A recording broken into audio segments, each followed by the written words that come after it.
Who are the top 10 Wisconsin Badgers basketball players of the Bo Ryan era? I'm going to rank them 1 through 10 and tell you who made the cut, who I have at the top of my list on today's Locked On Badgers. You are Locked On Badgers, your daily podcast on the Wisconsin Badgers. Part of the Locked On Podcast Network, your team every day. What is going on, Badger fans? Welcome to Locked On Badgers. I am so excited to have you here. I just want to continue talking about Bo Ryan for a little bit. The Wisconsin Badgers basketball coaching GOAT as he goes into the Naismith Basketball Hall of Fame. We did a previous show just talking about how exciting that was. We're going to do some more shows just on the best players, the biggest moments, the best wins, what we remember, because I think it matters. This is one of the greatest coaches in the history of college sports, and he represented Madison, Wisconsin. Like, he built this program into what is nationally one of the great basketball brands in the country. And I think it's going to be fun to talk about that and break it down and just kind of celebrate that moment a little bit more with the community. Thank you so much for joining us as we build this community. We continue building this community with a capital T and a capital Y and like 19 exclamation points with bold typeface and 72 type size with Helvetica and underline, whatever it is. Thank you. Thank you so, so much. It's incredibly humbling to be a small part of your day and be able to talk Badger sports with all of you. So on that front, thank you. All right, let's do this. So we're ranking the top 10 players of the Bo Ryan era. Criteria is you just had to be there when Bo Ryan was there. So it doesn't, if you were there with 1 year with Bo Ryan, you're eligible for this list. You don't have to be there for all 4 years with Bo Ryan. So that's the first part. The second part is I don't really have a firm criteria how I rank these players, right? It's a combination of what they did in college, what I saw, what my eyes told me, what I remember, their big moments, kind of what they did in the NBA to some degree, not as much, but like I didn't completely not factor that in. So it's not a perfect science. As I go through this list, tell me who you think I should have had on, who I should have had higher, who I should have had lower. This isn't necessarily the right list. It's just my list. One of the things going before I even get started on my top 10, my honorable mention was the depth and the breadth of really good to great players Bo Ryan coached is incredible. Like, there are so many. I was just going back through every roster he had, and I was like, oh, that's a good player. Oh, I forgot about him. Oh man, that guy would have been the best player on this year's team. I mean, he coached so many good players. There's players that don't make the top 10 for him that I think would have been the best player on this year's great guard team. It just tells you how good Bo Ryan was at recruiting and developing and identifying, at finding fits for his scheme and his system. He's a Hall of Fame coach, right? And that's why he's a Hall of Fame coach. All right, let's get into the top 10. Again, this is not necessarily, let me know where you think you would adjust it, but here we go. All right, number 10, I have Kirk Penny. If you're younger, you didn't really see him. This was on the beginning of me being a basketball fan as well. But you go back, you watch clips, you go back and you look at the numbers. Elite shooter on volume.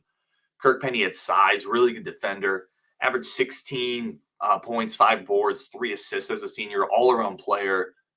Back on the coaching staff, obviously, too, but I think he went to play in Australia. He definitely played professionally for several years after he left Wisconsin. On volume, he shot about 38% from three, but again, 5-6 shots per game. Really, really good defender. Just a great all-around player. So I have Kirk Penny at number 10. Actually, hold that. We're going to put a pin in that grenade. I have Kirk Penny at number 10. Let me tell you some of my honorable mentions. These are some of my honorable mentions that don't even make the top 10. I have Bronson Koenig. That's probably the most controversial one. I'm sure there's people who are going to say, no, you got to have Bronson Koenig on this list. I went through my list and I'm like, I don't know. So Bronson Koenig would have been the best player on this year's Badger team, right? I have him on Bo Ryan's honorable mention list. I have Josh Gosser, Marcus Landry, Trayvon Hughes, Krabenhoff, Michael Flowers, Ben Brust, Douye Dukin, Jason Bohannon. These are Cameron Taylor. Like, Trayvon Hughes in the middle of this honorable mention list. Trayvon Hughes was a dude. That was a really good point guard. Michael Flowers, one of my all-time favorite Badgers. Two-way guy, could shoot the ball, a great defender. Won us the Texas game on the road. Douye Dukin played professionally. J-Bo and Brust, great shooters. Those guys don't even make the top 10 of my Bo Ryan list. The honorable mention list is a really good team, right? It just speaks to the amount of players he's coached, the talent he's coached. So, all right, back to the list. I have Kirk Penny, number 10. Number 9, I have Nigel Hayes. I feel like Nigel Hayes still gets a bum rap by some fans who are like, well, he adjusted his shot a little too much and he didn't hit threes. He was a brilliant, that is one of the smartest basketball players I've ever seen in my life. The IQ of Nigel Hayes, if everyone talks about IQ tests, and if anyone's ever taken it, they're kind of fun just to mess around with. I'm not going to share my IQ because it's not that high.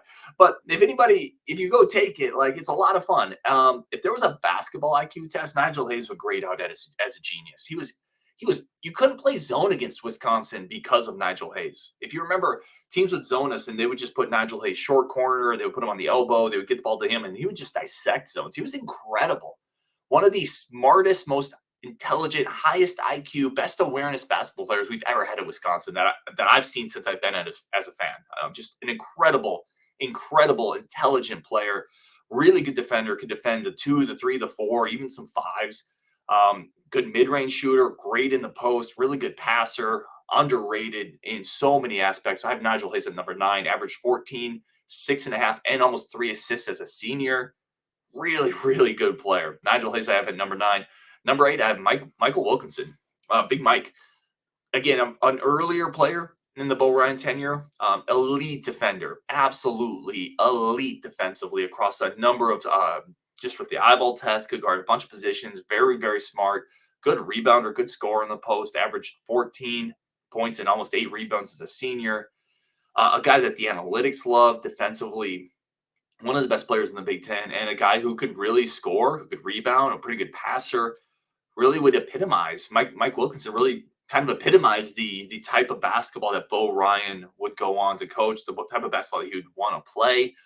All around game, can do everything, really smart, good shooter as well. Mike Wilkinson I have at number 8. Ethan Happ at number 7. Ethan Happ I struggled with. I'll be perfectly honest. I struggled placing Ethan Happ on this list. I wanted to put him higher. This also speaks to the strength of this list, by the way. Ethan Happ was incredible. He was a jump shot away from being like the best big man in the country in a lottery pick. Ethan Happ, basically the ultimate stat stuffer, led the team in his senior year, led the team in steals, blocks, assists, rebounds, points. I mean, he's one of the only players in the history of basketball at this level to do that. Career average 15 points per game, almost 9 boards, 3 assists. He averaged 4.5 assists as a senior, as a center. Great ball handler, impossible to defend in the post. He's just an incredible player. I think you can make the argument that he should be higher until you start looking at some of the other names on this list. But I loved Ethan Happ. Ethan Happ was a total baller. Really fundamentally could do just about everything on the court outside of shoot, which, listen, that's a pretty big part of basketball, but he was a guy teams had to really game plan around. And when you could surround him with shooters, and by the way, great defender too in the post, good shot blocker, good positionally. Sometimes he'd go for steals a little more than I thought he should have and get himself in foul trouble, but Ethan Happ at number 7 for me. At number 6, Alando Tucker. I've been pretty vocal at times. Like what Alando Tucker did as an assistant coach he shouldn't have done.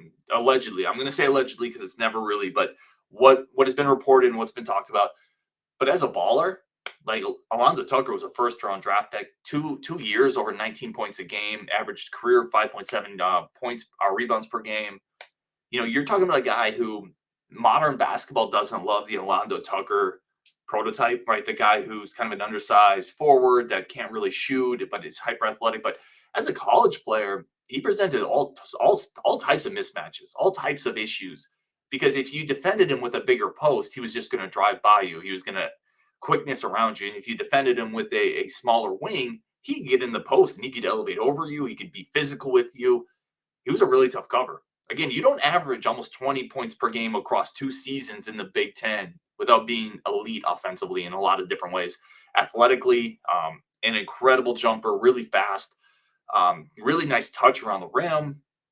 Kind of a wonky jump shot that held him back. But you're talking about a guy who was a first-round pick in the NBA. He was a later first-round pick, but like that's an elite college career. One of the greats at Wisconsin from a scoring perspective. I have Alando Tucker at number 6. All right, we're going to take a quick break. Friends of the show, we're going to come back with my top 5. So far, I have Kirk Penny at number 10, Nigel Hayes at number 9, Wilkinson at 8, Ethan Happ at 7, Alando Tucker at 6. We're coming back with that top 5. This is a loaded list. Bo Ryan brought in dudes. Today's episode is brought to you by our good friends over at FanDuel. FanDuel remains your number 1 source for all your sports betting. And if you've been listening to this show, I've been all on UConn. I've bet basically I've taken UConn every line this entire season, this entire tournament, this entire tournament. I've done it at FanDuel. I've made pretty good money just betting UConn. Now I got to find a new team to bet now that they won tonight against Purdue. But FanDuel's the best place whoever you're riding, whatever team you've got a great feel on. Go to FanDuel right now. New customers get $200 in bonus bets if your first $5 bet wins. That's $200 to use on point spreads, money lines. You can even pick who's going to win the World Series, NBA futures. The finals are coming up. Join FanDuel.com/lockedon and bet on college hoops. Bet on futures, spreads, parlays, teasers, whatever it is. You have it over at FanDuel. The easiest and simplest, quickest way to do it. All right, let's keep going here. Let's do our top 5. So, and again, God, this list is so good. Number 5, I have Sam Dekker. And you could argue this is a guy who should be higher. Lottery pick in the NBA. Elite moments against Arizona, right? Elite shot making against Kentucky. This is a guy who was pivotal in a lot of ways to those 2 Final Four runs. His defensive versatility, his ability to rebound on the wings, his ability to spread defenses out, his ability to hit really tough shots against tough wings, right? Driving to the paint, get to the line, and then convert at the free throw line. Great ball handler, obviously a highly touted in-state recruit that stayed home, which that alone is kind of makes him a bit of a unique outlier, a bit of a unicorn when we're talking recruiting, when we're talking Badgers basketball. I'll never forget Sam Dekker for those runs and thinking every time they kicked it out to him in March. Now, unfortunately, his title game against Duke was like one of the worst games he had, but up until that point, he was nails in the tournament. Incredible career as a Badger. And it's very unfortunate that he had a back injury. I think he's kind of the prototype NBA wing. And I kind of wonder if he hadn't had a back injury with the Rockets, if he had been able to stay healthy, like that's a guy that maybe carves out an 8 to 10 year NBA career because he had that type of skill set. He had the requisite NBA athleticism. He had the requisite NBA jump shooting ability. Yeah, Sam Dekker, number 5. All right, let's go number 4. I have John Luer. Now, this is one that I feel like people might think I have too high. I mean, listen, John Luer was an honorable mention All-American, ended up with like a 10-year NBA career, 18 points, I think, as a senior. Great shooter, 80-something% from the free throw line, averaged 7 rebounds. So as a senior, he was 18-7, shooting 85% from the free throw line. Stretch guy, but would also get in the paint. Good at the rim defensively and offensively. There's a reason this dude's stuck in the NBA for almost a decade. Like, John Luer was a total dude. Again, honorable mention All-American. That doesn't just happen. Number 3, one of my all-time favorite Badgers, a guy who I feel like gets slept on a little bit when you start talking about these greats, these lists. It's Jordan Taylor. Jordan Taylor was a 2-time All-American, 84% from the free throw line, 18 points and 7 assists as a senior. Never turned the ball over. 14 points as a senior. But never turned the ball over. I was looking at John Luer's stats on that last one. I apologize. Incredible assist to turnover ratio, multiple All-American, had this incredible game, if you remember, against Ohio State, where he went nuclear in the second half.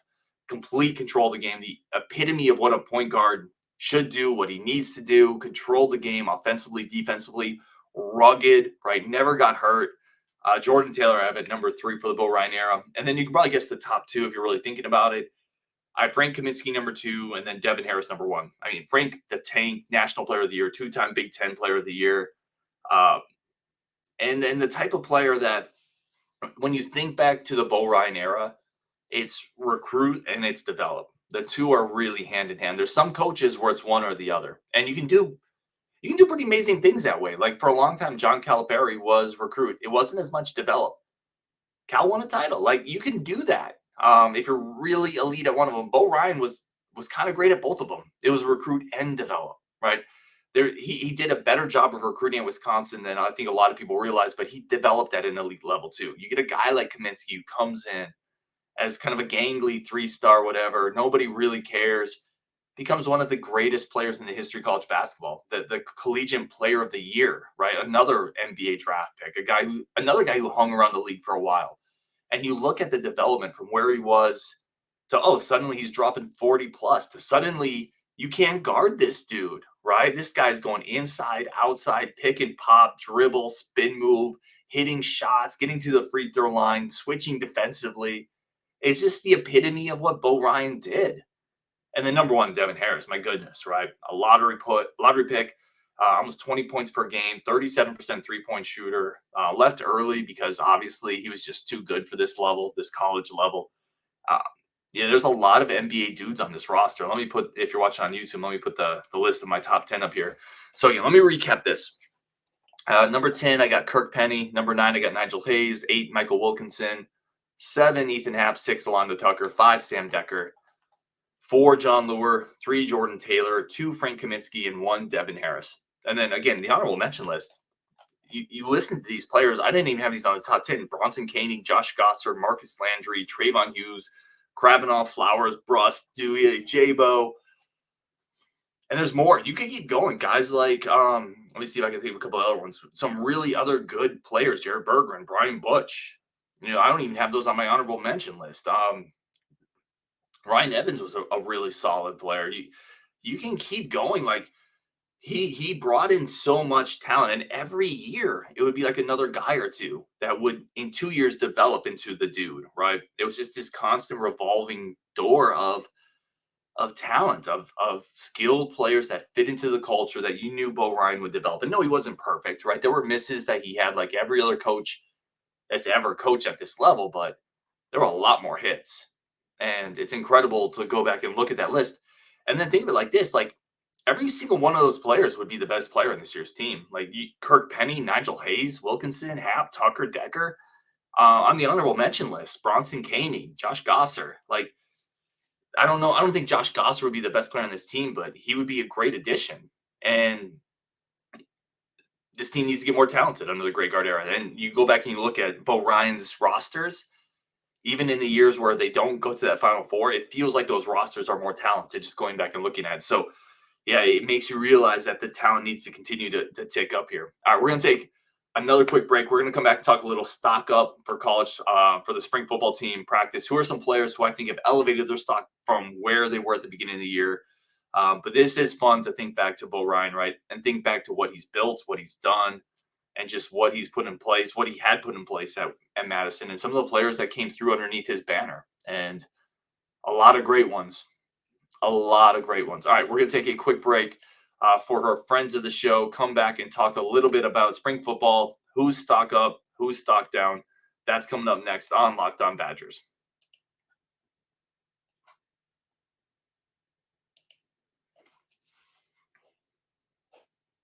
Okay. All right. I thought this has been an interesting. I know we haven't done a lot yet. There hasn't been a lot of practices, but I think there's already been some really interesting snippets and tidbits that have come up over this. I think stock up, first of all, it's Braden Locke, right? No, very, very few people. I'm not going to say nobody because I know for a fact Curtis Holland was ahead of this train. Very few people were considering this a real quarterback battle. And Braden Locke, it sounds like he's made it into one. So I think he's obviously stock up. We've talked a lot about Braden Locke. I'm not going to spend a lot more time on this show with it. But the longer this battle goes on, I think the better chance Braden Locke has of sticking around because there's more upside to him winning the battle, in my opinion, than there's for Tyler Van Dyke. If they're close, the longer it goes, I think you might see the pressure on Tyler Van Dyke start to crank up a little bit because he knows he came in here to win the battle. Braden Locke, in a way, is playing with house money. If he doesn't win this battle, he knows he's just going to be competing next year for a battle again, right? Tyler Van Dyke has to win this, and if Braden Locke continues this battle, I kind of wonder if the pressure can get to Tyler Van Dyke. So stock up, obviously, Braden Locke. Stock up Trecek Kahuna. We've talked about a ton. People were raving about him. People who hadn't really talked about him are talking about him. Yeah, I heard from somebody he might be the best receiver on the roster. The roster that includes Will Pauling and a bunch of other transfers. Yeah, stock major up Trecek Kahuna. John Pius, stock up.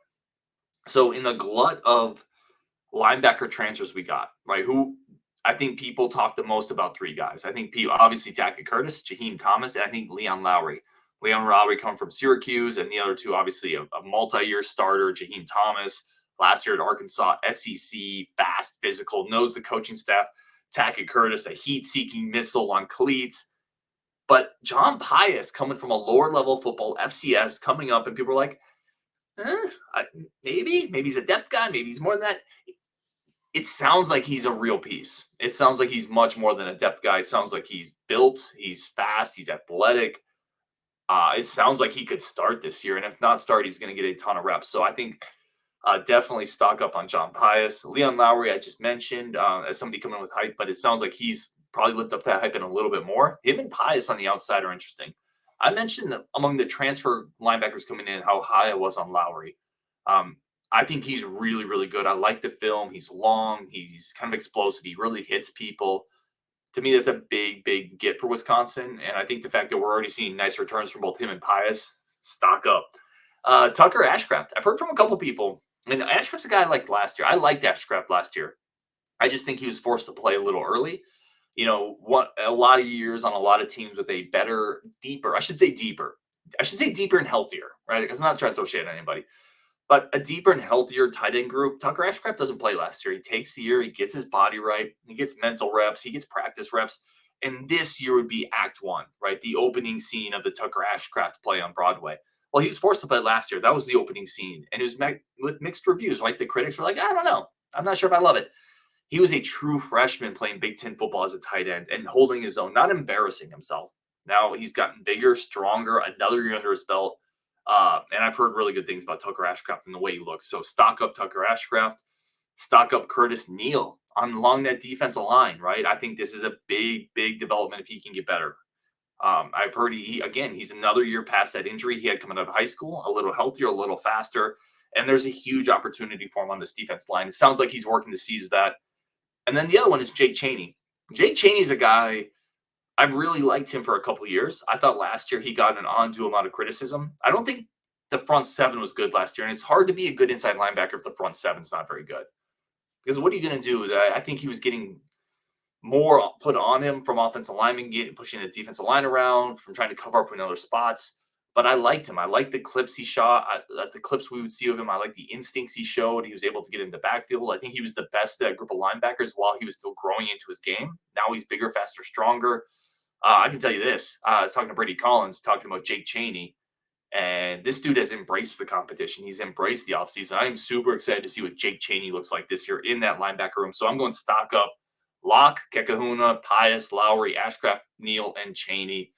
And I'm excited for it. So anyway, that's the show today. Let me know on your Bo Ryan list. Who am I too high on? Who am I too low on? Who did I miss out on? Does Bronson Koenig need to be in that top 10? And if so, who would you take off the list? Anyway, that's Locked On Badgers. Thank you all so much for tuning in on Wisconsin, and we'll talk tomorrow.